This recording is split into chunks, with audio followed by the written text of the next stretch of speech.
Ever lay in bed at night, like totally wired, even though you know you're exhausted? It's like our brains hit the on switch the second we hit the pillow. Right. And then we're supposed to be surprised when our morning alarm feels way too early. And the cycle just repeats. It's brutal out here. But maybe, just maybe, there's a better way.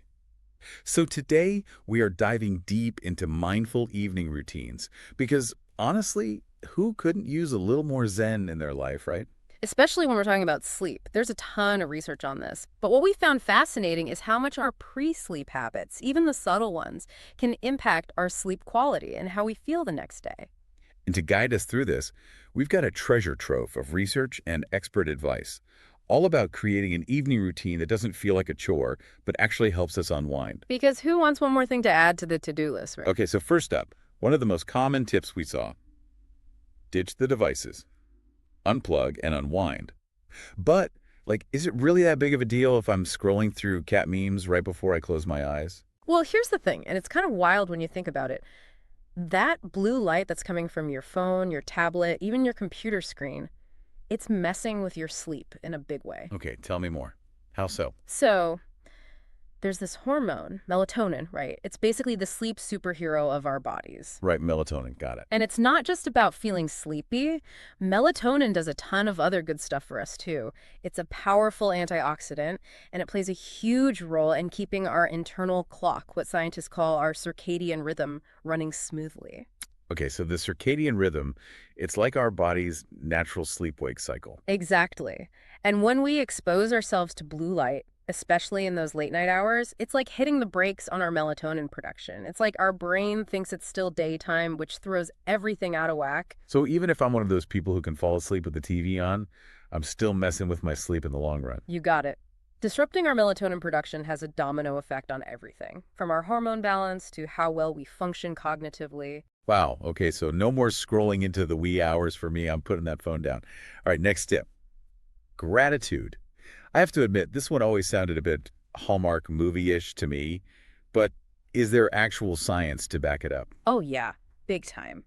Gratitude is crazy powerful when it comes to shifting our mindset. Okay, so instead of focusing on what went wrong today, we're trying to focus on the good stuff. Exactly. Studies show that even just spending a few minutes, like 5 minutes, focusing on what you're grateful for can significantly increase your happiness levels. Like we're talking up to a 10% increase. Wow, 10%, that's significant. Right. And it makes sense, right? Because when we focus on the good stuff, it's like hitting a mental reset button. Instead of being stressed out and pumping our bodies full of cortisol, we're boosting those feel-good neurotransmitters like dopamine and serotonin. So instead of replaying everything stressful that went down today, it's about finding those bright spots. Exactly. It's about ending the day on a positive note, which kind of leads us to the next tip, setting intentions for tomorrow.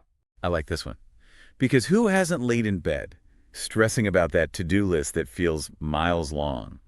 So are you saying that planning ahead can actually help us sleep better? Absolutely. When we're anxious about what's coming up, our bodies go into overdrive, releasing all those stress hormones, which, as we talked about, is the opposite of what we want when we're trying to wind down for sleep. It makes sense. That feeling of dread does not exactly scream relaxation. Right, and it's like, why are we doing this to ourselves? Right. The cool thing is that we don't have to. Setting even just 3 simple intentions, things you want to accomplish or prioritize the next day, can really help short-circuit that stress cycle. It's like giving our brains permission to chill out, knowing that we've got a plan. Exactly. It's about creating that sense of agency. We're not just at the mercy of whatever tomorrow throws at us. We're prepared. I'm all about that. Okay, what about relaxation techniques? Our research mentioned a bunch, but any favorites stand out? You know, there are a lot of great options out there, but honestly, you can't go wrong with meditation and deep breathing. Both great, but not always easy, especially when your mind feels like a broken record player stuck on repeat. I hear you, and that's where deep breathing can be a game changer. Even just 10 minutes of focused breathing can work wonders. Really? Just 10 minutes? Seriously, it's like hitting the brakes on a runaway train, you know? That deep, intentional breathing activates our parasympathetic nervous system, which basically tells our bodies it's time to chill. It's like giving our bodies the signal that it's safe to relax. Exactly. And as our heart rate slows down and our blood pressure lowers, we're naturally setting the stage for more restful sleep. Which, kind of brings us to that final and perhaps most important tip. Consistency is key. Yes, the consistent sleep schedule. I'll be honest, my sleep schedule currently looks more like a choose-your-own-adventure story, but why is consistency so crucial? Because remember that circadian rhythm we were talking about earlier? That internal clock that keeps our bodies running smoothly? Well, it thrives on routine. Think about it like jet lag. But instead of different time zones, it's going to bed and waking up at different times each day that throws our bodies off balance. So even if I get 8 hours of sleep, if it's at all different hours each night, it's still not doing me any favors. Not really, no. And over time, those inconsistent sleep patterns can lead to a whole host of problems. Everything from fatigue and brain fog to, scarier stuff like an increased risk of chronic diseases. Okay, wow, that's definitely a wake-up call, no pun intended.